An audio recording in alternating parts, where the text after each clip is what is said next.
चांद आसमान में एकाकी चमक रहा था। उसकी रोशनी जंगल के पेड़ों की ऊंची ऊंची शाखाओं से छनकर नीचे गिर रही थी। पत्तों के बीच से ठंडी हवा सरसराहट पैदा कर रही थी और दूर कहीं सियारों की हुआ हुआ सुनाई दे रही थी। राजा विक्रमादित्य तलवार हाथ में लिए, कमंडल कंधे से टांगे, बिना किसी भय के जंगल के भीतर बढ़ते गए। उनके कदमों की आवाज सूखे पत्तों पर धीमी धीमी गूंज रही थी। रास्ते में पीपल और बरगद के पेड़ अपनी लंबी जड़ों के साथ अंधेरे में भूत प्रेत जैसे लग रहे थे।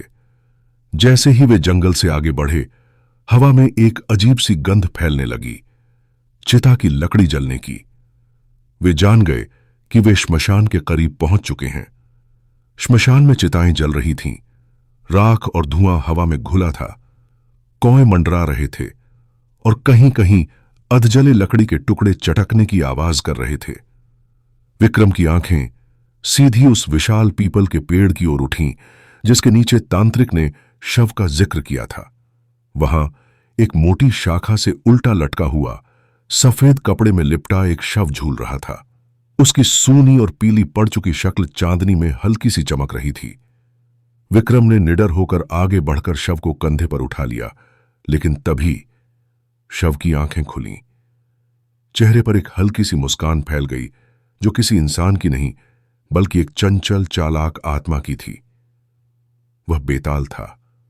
उसकी आवाज गूंजी, राजा विक्रम, अगर तुम रास्ते में एक शब्द भी बोलोगे तो मैं वापस इस पेड़ पर चला जाऊंगा, पर अगर तुम चुपचाप चलते रहे तो मैं तुम्हें एक कहानी सुनाऊंगा और उसके अंत में एक सवाल करूंगा।